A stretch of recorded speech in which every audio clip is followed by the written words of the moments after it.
genuinely feel like I might die today, everyone. So we're going to plug along with the allergies and my scratchy voice. All right, carry on, Fire Fam. Are you ready for today's episode? If you have ever heard this narrative, especially in high pressure careers like EMS, if you're overwhelmed, you just need to be stronger, more disciplined, more motivated. What if that's actually not the problem? What if the real issue is that your life isn't structured to support the level of pressure you're carrying? Today's guest is someone who doesn't just challenge that idea, she teaches you how to design your entire life. Felicia Kelly is a speaker, paramedic, and strategic life interventionist. That's crazy. Never heard of that. I'm excited to learn more about it. She's the founder and creator of The Rich Method for Living, a decision architecture framework designed specifically for high capacity professionals who are used to performing under pressure, but are ready for a life that actually supports them, not drains them. Felicia also recently completed her EMTP training, placing her among the 1.8% of Black female paramedics in the United States, which gives her a firsthand perspective into the realities of emergency response culture, both on and off the job. And beyond the credentials, what makes this conversation really matter is that she's not teaching this from theory. She's lived it. We're talking about what it actually takes to build a life that can hold pressure, not just at work, at home, in relationships, and the seasons that test you most. But really, because we know a lot of times in fire and EMS families, motivation is not enough. Structure is what's going to sustain you. So let's get into it. Felicia, welcome. Hey, I am so excited to meet you. Thank you so much for being here today. How are you? I am wonderful. Thank you so much for having me. I'm excited as well. I have been scouring your Instagram page and read through your website last night. I was like, damn, okay. I feel like I need to take your course right away, like that 14-day Oh crash my course. gosh. Yeah, I'm excited about that. That's coming up soon in the next couple of weeks. It's amazing. All right. So something that really stood out to me on your website is you said you don't need motivation, you need architecture. And I want you Mhm. to explain that, what that actually means. Okay, yeah. So the thing about motivation is that it's fleeting, right? It's easy for us to see a video or hear a song that makes us feel really good in the moment. But the problem with motivation is if you're unmotivated, that's saying, oh, well, now I can't do anything because I'm not motivated. But when your life is designed with your architecture and your structure, you can move through life regardless of what's happening. I think that we have this idea that people who appear to be successful aren't going through anything, and the difference is that people who live by motivation can only make moves or can only get through challenges when they feel motivated. And that's completely based on Hmm. feelings. Motivation is a feeling, architecture is finite. And so, if I have structured my life in a certain way that, regardless of what happens, I can make moves, that is what architecture is. And that's really the foundation of the Rich Method for Living, which I not only teach and speak about, I live by. Why do you think so many people, especially in the high stress fields, Mhm. default to motivation instead of structure? Well, we're taught that, right? Yeah, why? Think back to childhood. For some of Hmm. us, we have to think back a little further than others. But when we think about our childhood, even in elementary school, the way to get a child to do something was to motivate them. And even when you have parent teacher conferences or conversation about how to best motivate your student, every foundation that we learn is based on motivation. For example, when I speak to organizations or I do workshops for companies, the first thing that they say is, well, I can't get my team motivated. Well, you shouldn't have to. You shouldn't have to be motivated to do the things that you want to do. And Hmm. so when we talk about how we design our lives and when we have high stress jobs like myself, right, being a paramedic and being a business owner, both of those spaces can be high stress. And so when I default to my structure, I default to my architecture, I don't have to worry about what I feel. I don't have to worry about, or if I don't feel like getting it done, or if I don't feel my best, or if I feel like I'm having imposter syndrome, I can say goodbye to my feelings and have them. I can feel them, but I don't have to live by them. And so Ooh. that is why we operate that way. We were simply taught it. Like everything else that we think about when it comes to our habits as adults or our habits as wives and moms, we're seeing this massive shift in the culture of women, right? Hmm. And we're feeling that cultural shift in womanhood because we're unlearning what we were taught. Yeah. And we're realizing that there's a different way to live other than what you've been taught, because it's like anything else.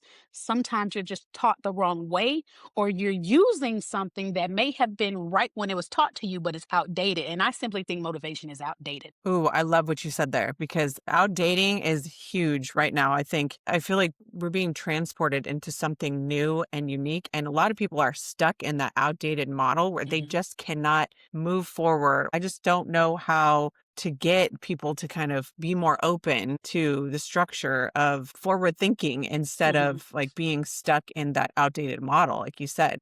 I think it just goes back to comfort zones. Yeah. Sometimes we absolutely hate our lives, but it's still comfortable because we know it, right? I'll never forget. I want to say I was around 15 years old, and one of my friends at the time, she was kind of a mentor then. She became a friend as I became an adult. But she said, "Well, I'm not going to leave." We're talking about an organization she was a part of. She said, "I'm not going to leave because the devil you know is better than the devil you don't." And I remember thinking as a 15-year-old girl, why are we entertaining the devil at all? That Mm. was my question. And of course, as a 15-year-old teenager, I didn't have the answers, but thankfully I have eldest daughter syndrome. And I started going down this rabbit hole that I stayed in for about 15 years. And I realized that you can absolutely hate something. There are people who hate their jobs every day and Yep. they still go back, they still go back. And it's not because there aren't other career opportunities out there. They just haven't even looked. They haven't even updated their resume. They haven't tried. They haven't looked into their social circle. And that is simply because people believe that the devil you know is better than the devil you don't. When you realize at some point, I don't have to live with the devil at all. That's where the awakening happens. And the reason you're having an issue getting people to move with forward thinking is because people don't like to think about their lives. They don't like to analyze their lives and realize, oh, you know what? I'm allowing this. I'm Mm. allowing Ooh. the dysfunction of my life. I'm allowing the frustration. I'm allowing the bad relationships and the bad work environment and not moving forward in my business or leaving a bad relationship, whatever it is. When you realize that you're the problem, it doesn't feel good. And so we can just keep going and just make it work, make it work, make it work. That's a lot more comfortable than making changes. Amen to that. Oh my gosh. You Mm, kind of nailed that. Okay. Let's talk about it. So you recently became a paramedic. You've been a paramedic now I for what, did. like a year? No, I've been in EMS for over 2 years, but I became a paramedic, let's see, almost 4 months ago. Oh my gosh. Oh, Yeah. I'm a new dang. paramedic. I was an EMT all that time that when you all started following me on the socials and I started sharing my EMS journey, I was a brand new EMT student at that Oh. time. And now that I'm a paramedic, I'm just like, wow, I can't believe I'm here. Yeah. What made you shift? Like what was your so 2 years ago you just decided to just become an EMT? Actually, I started my first business in 2016 Yeah. with my 9-month-old son on my hip. He's now obviously 10, and it grew and grew and changed and evolved. But I was not prepared to be the business owner that I was becoming. I was not prepared for the level of success that I entered. I became a seven-figure business owner and a seven-figure business coach.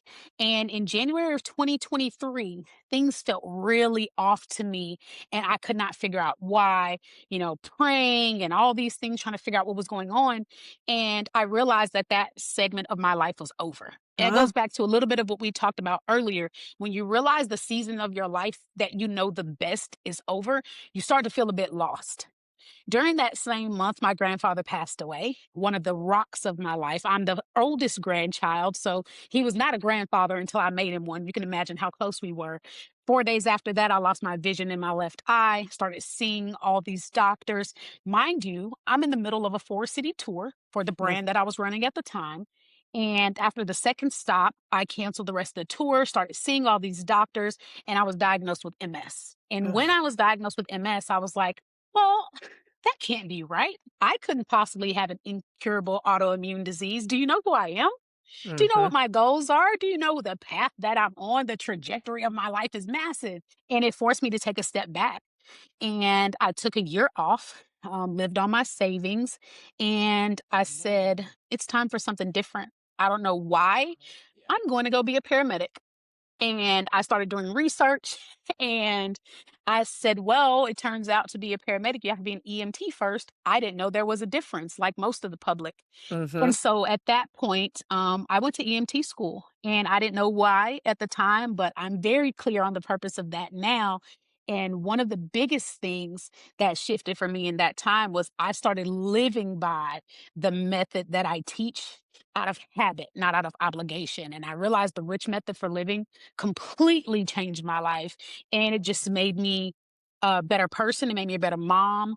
And now that I'm on this side of it, I'm super grateful for that. So that's how I got into paramedicine. It was kind of one of those things where I'm going to go do this and I just don't know why. You just made a decision and just did it. I mean, because paramedic Yeah. school is very challenging. It's not Yes. something that you just, like, go, "Oh, I got it. I'm good." Like, that Yeah.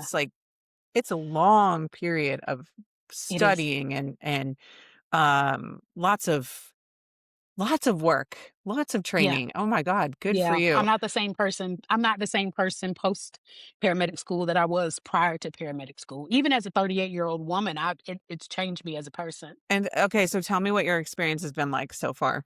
Oh, it has been great. And I know this isn't everybody's story, but I always say to my director, I'm locked in. You can't get me to go to another organization. So don't even don't worry about me. My experience has been fantastic.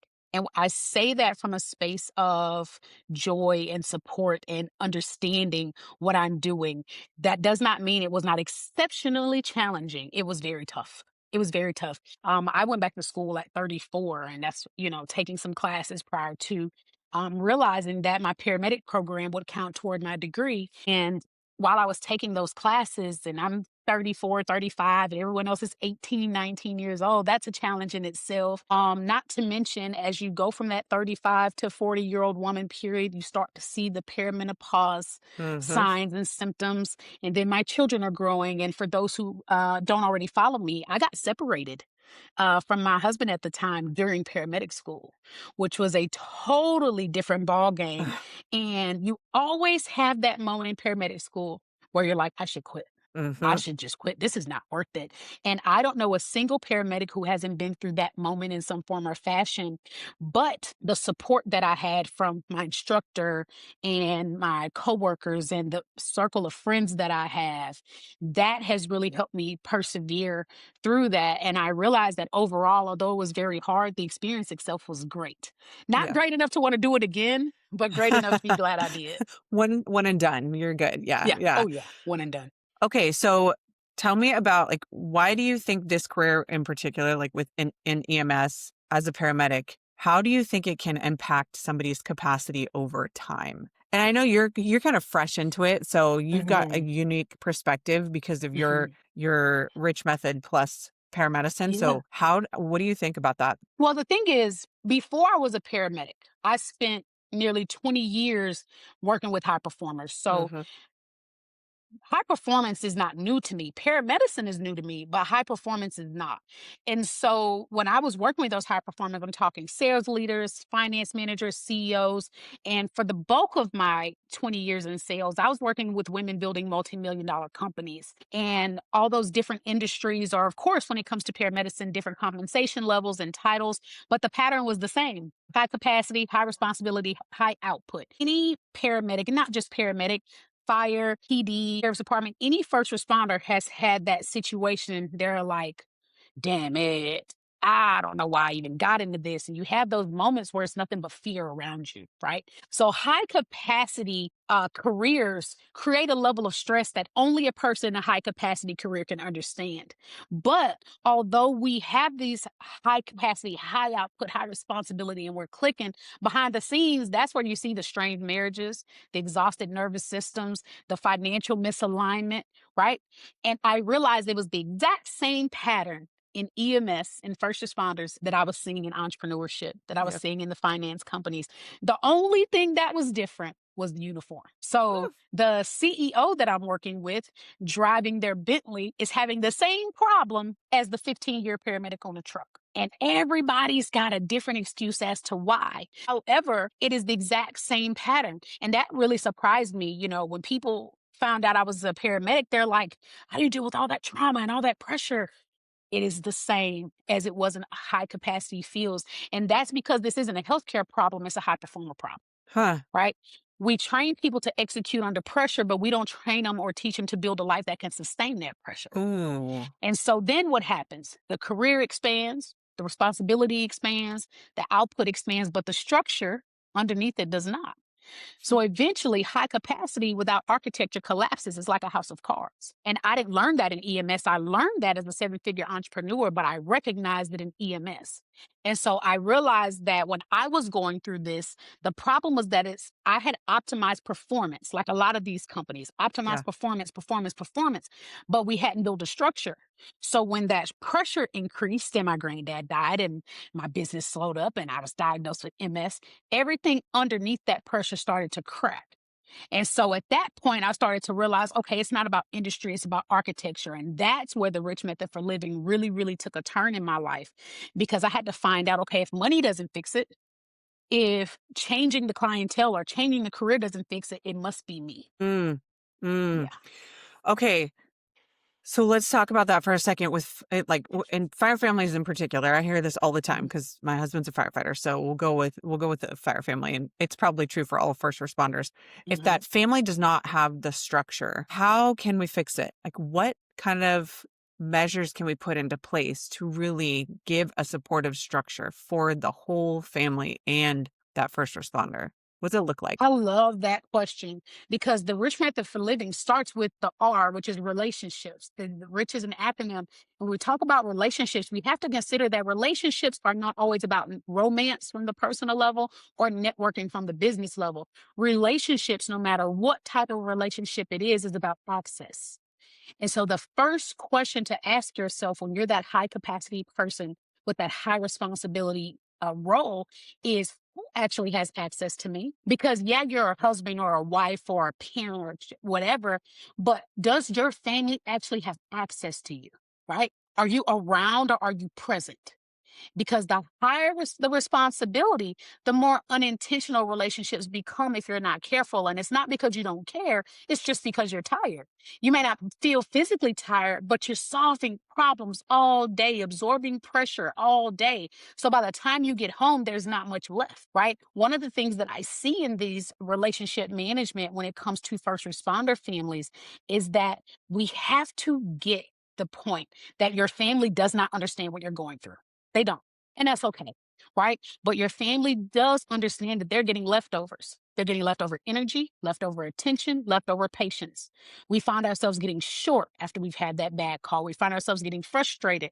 And we have to also consider that when we do get into these roles and we start growing and building, that our providing for our family does not equal presence. You can provide well and still be emotionally absent because relationships don't collapse loudly, they erode quietly. So I had to confront that myself. My professional performance was increasing and my personal connection was decreasing. And so there was like no explosion or dramatic scene, the little bit of drift, drift, drift. Drift is dangerous, right? And so relationships require architecture. For me, I have to define what do my relationships look like at their best. And I personally have a hierarchy of relationships. First, there's God, then myself, then the people that are assigned to me, like my children, right? My children are supposed to depend on me. That is their job, but not just for me to make sure that they have the things and get and have the school clothes and all of those things. They require me to be a fully functional and present parent in their life. And after those assigned relationships come those selected relationships. Just because they've been around you for a long time does not mean they need to go with you into your future. Oh my And so God. Please say that again. I am so serious. I am so serious. Just because they have been around for a long time does not mean that they get access to your future. They don't. Ugh. You don't owe anybody anything. Because if you did something for me, it should have been done out of the kindness of your heart. If I was going to owe you something after, we should have agreed to it. Number one. And so when we I look love at who that. has access to us, I want to know, how am I managing this relationship? It's really about a series of questions we ask ourselves. So, for those of you, especially the fire families listening, if you're having a relationship breakdown in any capacity, the first question to ask yourself is, who has access to me? If it is 10 p.m. and I'm laying in bed with my person, I should not be answering a phone call from work if I'm not on call. Many of us put ourselves on call for free, and I don't believe in such thing. Right. One of the things that my coworkers know me for is not being at work. And it's not because I call in or skip work. It is because when that 7 a.m. rolls around, they know Felicia Kelly's badge is right there to be tapped and that punch out button is clicked. Because once I leave, I'm gone. Work does not come home with me unless I work from home. Oh my God. I love So that's how you fix that I series of love that. questions and conversations. And here's one point I want to leave you with when it comes to the relationship portion. If you decide to decrease the access in a relationship to someone who is not your partner or your children or that really tight person, you don't have to explain it to them. You can just do it. Oh, oh, no explanation. Okay. Mm-mm, Just mm. do it. Do you know that there are people who actively believe that I walked out on my husband and children? Uh, Actively believe that. They just believe that I walked out on my husband and children. You know what I do? Let them, okay. because I know the truth. He knows the truth, and my children know the truth. So outside of that core, I don't under I don't know any other way to say this other than I really don't give a damn. No, that's perfect. I No, don't care what seriously. they think they know. Whatever you believe about me, believe it's true. If you don't have the guts to ask me, then believe what you want. And I'm cool with that. And there have been relationships that did not come into this year with me because of that. And I'm totally okay with it. Yeah. Yeah. I mean, their version of your story is going to be their version. You can't change Yeah. it, right? Yep. Yeah. Unless they ask, they still might even have their version. It doesn't even matter, Mhm. right? But you know the truth. And as long as you are okay with that, it does not matter to anybody. It shouldn't matter to anybody else. I mean, Exactly. oh my gosh. I love that. Okay. I love this so much because you're giving me so much to think about. Intentional access is like so good. And I think like when we talked about earlier about how, there's a lot of changes happening right now, especially with females and stuff. And I think Hmm. I like it's been ingrained in us and taught that we have to be nice to everybody. We have to, Hmm. shut up. Hmm. We have to just go with the Hmm. flow. We Hmm. can't have Hmm. feelings. We can't make decisions for ourselves. Like we Hmm. can't decide who's in our circle anymore. That's just not A lie. true. Yeah. It's It's just a lie. crazy. Yeah. Here's what I had to learn about other people. People want you to move in a way that benefits them. It may not always be their intention, but it is their goal, whether it's consciously or subconsciously. Yep. Your parents want you to grow up and they have this vision of who you're going to be. And they don't mean to, but they have this vision of who you're going to be. And when you deviate from that vision, sometimes it can get a bit cantankerous. And I find it to be the same thing in every other relationship. People have an idea of you. Yep. And when you do not meet the qualifications of their idea, they start to judge the spaces where they were incorrect about you instead of getting to know who you are. And so when we decide, especially as women who are defying the norms, that we're going to live in a rich way, it's not just about relationships. We move into that aisle of intentional living. And some people say, well, I live intentionally. A lot of people live through their subconscious, meaning they're floating through life and floating through life and floating through life because they are too overwhelmed to make conscious decisions. Hmm. And so when we think about intentional living, it brings about those questions that are associated with three things: money, time, and energy. Mm, I tell any audience that I speak to that the reality of it is your calendar is a confession. If I look back at your last 30 days of your calendar, I can tell you what's most important to you. Not what your intentions are, but what you chose to do. mm, And so when we have not taken a hold of ourselves financially, it doesn't matter what mistakes you've made. You can start this today. You mhm. can take a look at your last 30 days of your bank statements. Now we have so much technology that even when we log into our bank accounts on our phones, it'll show us a financial snapshot. It'll tell you where you spent your money. You don't Yep. have to do it like I used to do it, right? It'll tell you what you spent your money on. Chances are it's going to say food and entertainment like it does for every other client I've ever worked with. It's okay, you're normal. And then when it comes to your time, that goes back to that calendar and saying, who did I give my time away to? And then when it comes to your energy, the way you spend your money and spend your time has a direct correlation to how much energy you have or don't have. Ugh. And so you don't have the capacity to live intentionally because your money and your calendar is running you instead of you running it. Oh my gosh. Okay, and then what does that lead to? That leads to burnout, right? Burnout. I know Okay. it's a buzzword, but it's an accurate one. It It totally leads is. to the collapse of the structure that you allowed life to build instead of you building it. And so you keep finding yourself in these cycles of collapse, and you wonder why it seems like you get a certain level of success and then things don't work out. And is it because you have allowed life to build an architecture based on the foundation that you already had instead of you stripping down to the stud yourself and saying, I'm going to build my life the way I want it? Yep. You're going to piss some people off in the process. It is going to be painful, but it is going to be worth it. It's kind of like birth. Do you think that it's like here's my perception of it. Do you think that social media, because everybody has access to you all the time on social media, right? Mhm. Do you Mhm. think that that has led to people thinking that they have 24/7 access to anyone because of that easy transactional social media, because they see, oh, she posted today, she must be available. Yes, I think it perpetuates an idea that we were already living by. Oh, I think that social media just spotlighted the things that we were keeping in secret, right?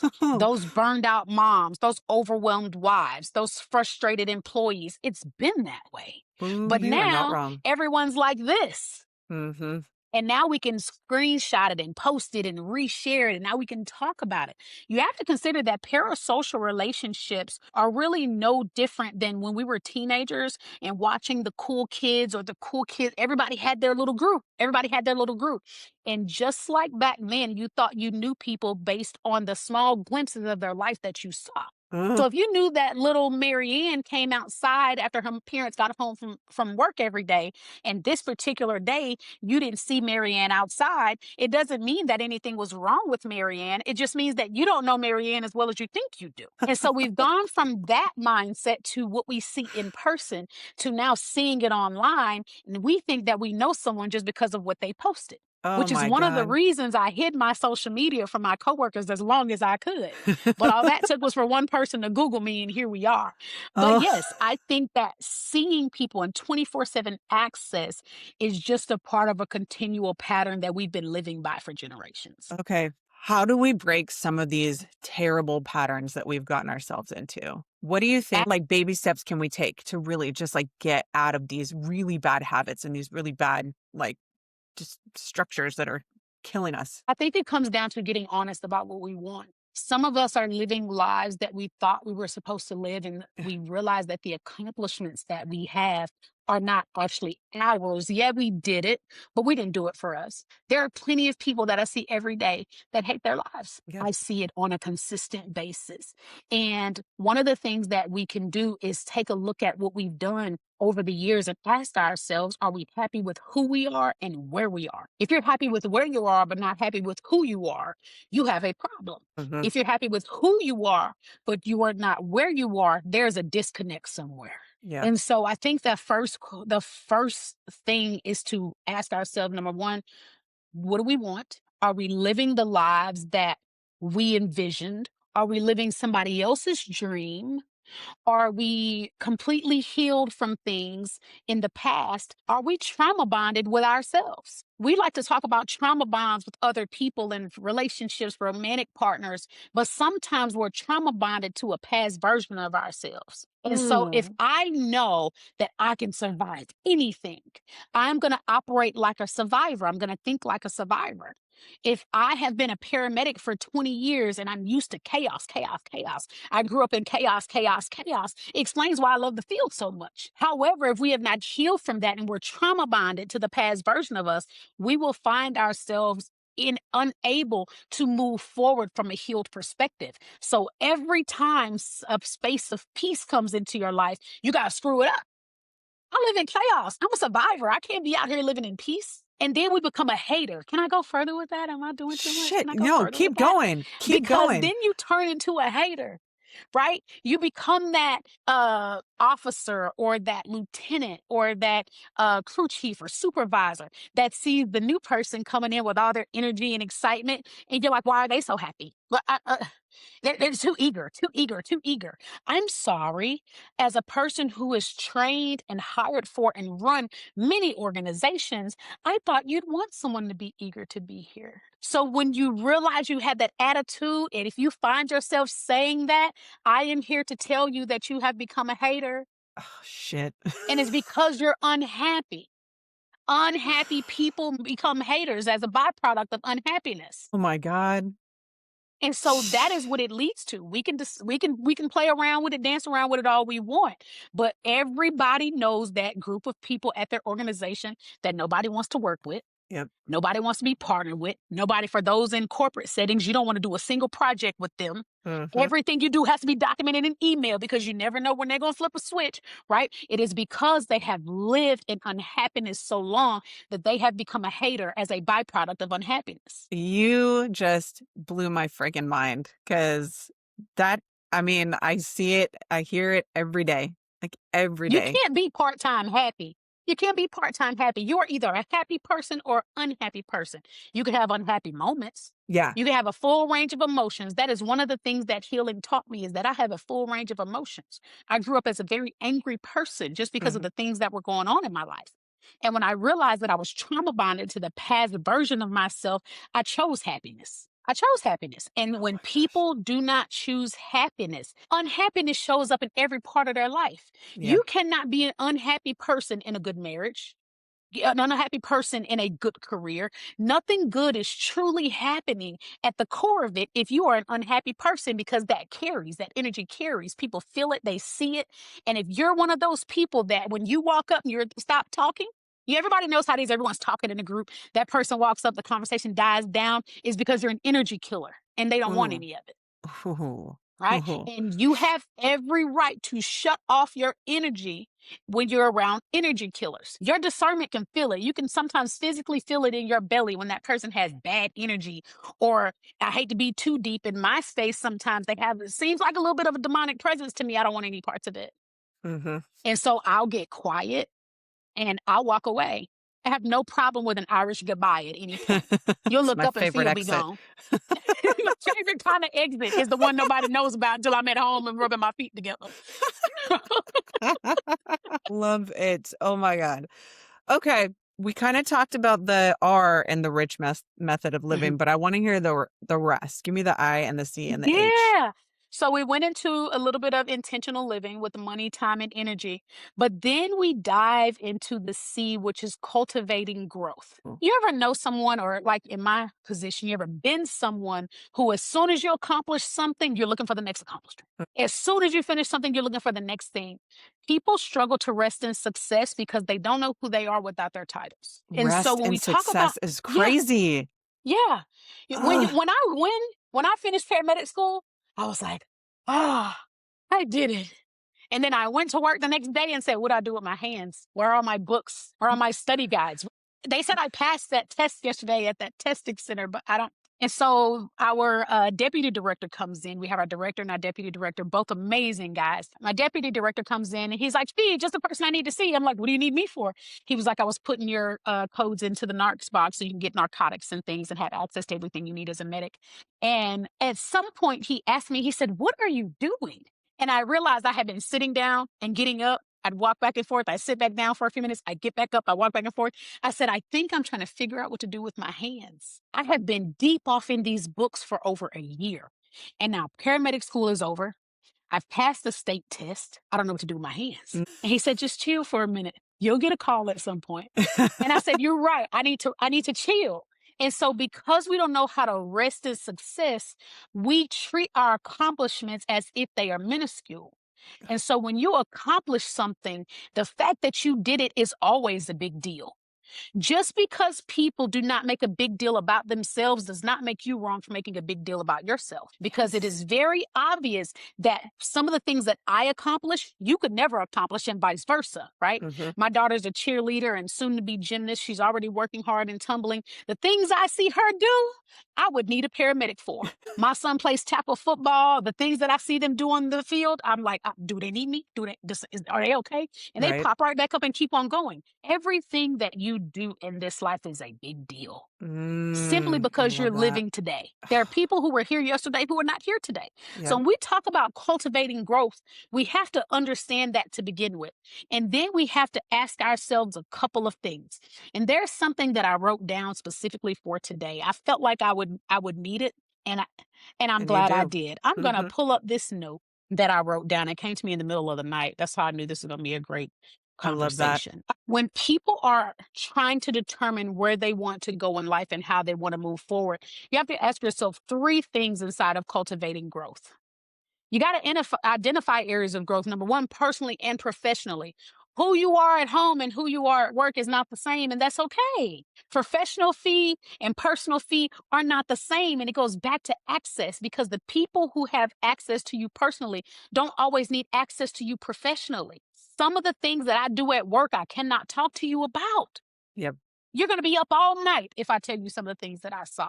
Just like some of the things that happen in my personal life, I'm surely not talking about at work. And so when it comes to growth, we need to have that same attitude.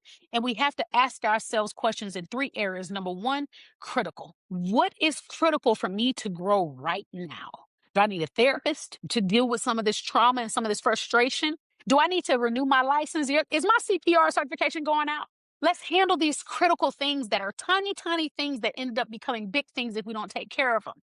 Once we identify what's critical, then we can move into what is convenient. What is the low hanging fruit that I've been putting off, right? And I can ask that to anybody. When it came to my paramedic program, I knew that counted toward my degree. And so when I went to go and talk to my advisor and realized I only needed 3 classes, that is convenient, low hanging fruit. Let's go ahead and knock this out.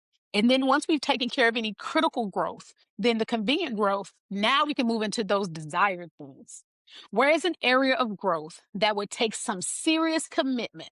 But if you get enough off of your plate, you can focus on it. A lot of times we cannot do those things we desire because we have not handled the things that are on our plate that nobody asked us to take that we put on there ourselves because we like applause. We like applause. We like to be told, well, she did this all by herself. She did Mm. this all by herself. Look at all that she did. And now everyone's talking about, oh, I can't believe you hosted another Easter dinner. You didn't have to do all that. And you're like, oh, but secretly you thrive on an attaboy, right? Because you didn't get enough hugs as a kid. It goes back to that trauma bonding, Yep. right?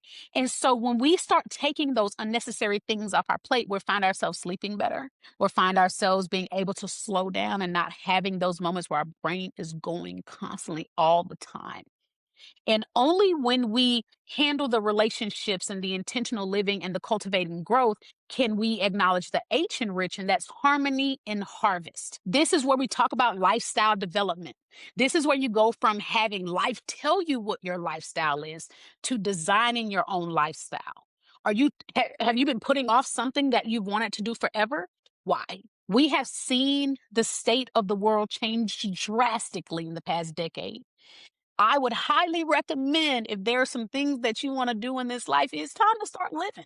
Harmony and harvest is about living. It's about taking a look at the things you've done with your relationships and being fully present in them. I have spent more time with my best friend in the past year than I think I've spent with her in the past 25 years. And that is because I'm able to be present in that relationship, right? I've set up boundaries that I thought would sever relationships, but actually made them closer. Oh, When it comes to intentional living, I feel no pressure financially. And I can tell you, as a paramedic, I'm making far much less money less than I've money. ever made in Mhm. my life. Okay. Mhm. Mhm. But I feel no pressure when it comes to time, when it comes to energy. I have taken more naps than I've ever taken in my life. I have done more traveling. I'm just a different person. But it's because when I think about what harvest means to me, I understand that it doesn't have to mean anything to anybody else. I pass by my aloe plant every morning. I'm thinking, I need to repot that. It's getting repotted tomorrow. That is an important part of my lifestyle. I'm a gardener. That's why I don't keep my nails done anymore. They're always in dirt, right? But what does harvest look like for you? And include the people that matter most to you. And so when we talk about the rich method for living, it's your relationships. Sometimes fixing a relationship is walking away from it. Intentional living. Get a handle on your money and your time so that your energy can be at its best. One of the biggest symptoms of an MS patient or biggest side effect of having MS is the fatigue, the daytime sleepiness that comes to me between 1 p.m. and 3 p.m. Eastern every single day. And so now I'm prepared for that. That's why you see me with this energy drink because I know that it doesn't matter if I sleep for 12 hours. Between 1 p.m. and 3 p.m., I'm going to be sleepy. Mm, I just am. I'm going to be mm. sleepy. I'm not going to be dead to the world. I'm going to be sleepy. And so now that I know these things about myself, I can put systems in place that go back to that architecture that allows me to still move and manage life the way that I want to, even with the challenges that are presented to me. And then we dive into that cultivation of growth. What do I want personally and professionally? What's critical? What has to be done yesterday? Right? What's convenient, what's going to make my life a little bit better and maybe give me a little push and move me a little forward, and what is something desired that looks so far off, but maybe I can still do it if I line it up right. And those things together are what's going to give us harmony in our harvest. And that's the rich method for living. That is what I live by every day. My God. I swear, I think everybody needs to just take your course because this is like mind blowing, especially for first responders and even for their spouses, because Mhm, it puts everything kind of in perspective and really makes you look at the structure of your life and where you're putting your energy and how to mhm, fix it and really take back your time, all of the things mhm, that are important to you. That is so necessary, especially like you said, the world is moving so fast. Like, what mhm, are we doing? Why are we not living to our fullest potential? Why are we mhm, so stuck? We've got to get it together, people. Oh mhm. my God. Felicia, I love you right now. Okay. I ask everybody one question on this podcast. What do you want your legacy to be for yourself, for your family, your profession, whatever? What do you want your legacy to be? I've been asked this question a lot. And I want my legacy to be that I was the most successful testimonial of what I taught the others in the world. Because I believe that if you have a gift and a talent, it should be used, it should be shared in some form or fashion. That doesn't mean you have to give everything away for free. That takes us back to that burnout that we talked about. But I want to be the best example of what I preach. I want for my kids to be able to look at me and say, yeah, mama did that. Yeah. Yeah. I want them to be proud of their mom. A lot of people want to make their parents proud. I want to make my children proud. Yep. And so I believe that if I can do that and pass that along to them, then it'll continue for however many generations are left in the world. And that is my biggest goal. I think you're going to make that goal because you are, and first of all, you're an incredible speaker. You are Thank an you. incredible person. That literally the things that you've said today blown my freaking mind. I'm gonna go back and like take some notes and realign some values. And I've already got the boundaries thing down, but I can do some work in other areas for sure. I'm like, I'm gonna sign up for that class I've been wanting to take for a while now. I love it. Love it. Love it. I'm so glad that this resonated. Oh, so good. Any final thoughts? The thing is, I'm sure many of us have heard being reactive versus being proactive, but I want us to apply that to our lives personally more than we apply it professionally. I want us to get to the point where joy is your default. I want you to look at your life and love it. And I want you to stop thinking that just because the world tells you life is miserable, you don't believe it. If you Hmm. look at my life and look at what's happening in the world, my life and the world look totally different. And I'm okay with that. Yeah. I control the things that I can control, and I let other people with other qualifications handle the things that I can't control. And I think that when it comes to what I want to leave you with, it's the fact that you're rich already. You just have to identify it. I just need a minute. Okay. All right. Okay. You are seriously amazing. Oh my God. Okay. If you want to find out more about Felicia and the Rich Method of Living, her website is feliciakelly.com. You do in-person training, speaking, you're still doing Mhm. all that. And you Yeah, got a course yeah. coming out, right? Yeah, I have a 14-day rich architecture reset coming out.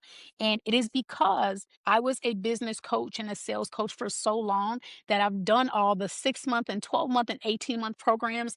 And I realized that the longer the program, the longer the excuses. And it's Oh, because I'm giving you the excuse by telling you you have time. And that's a lie. None of us know how much time we have. oh, And so I took all of the best things that I've done over the past decade and I collapsed them into 14 days because it only takes 21 days to make a new habit. So if it only takes 21 days, I don't see why we can't figure it out in 14.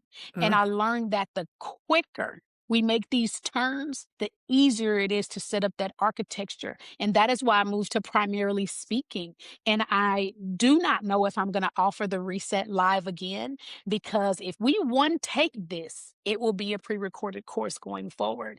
And I was telling myself, I really need something to sell, to be honest with you, because I'll stand on the stage and speak and people will get results. I'm like, yay, go me. And I realized that people need somewhere to go after. And Yeah, I know that just business 101. And so that is why I created the reset so that people can have somewhere to go after and they can actually apply this method to their lives without guessing how to do it. I think every fire department, paramedic program, every law enforcement, anything, anywhere, any business should be checking you out because you are amazing. Oh my god. Thank you. You're also on Instagram, Felicia I Kelly am at International. Yeah, Felicia Kelly International on Instagram. Are you on any other socials? Are you on TikTok or anything? Yes, I'm on TikTok, the Felicia Kelly.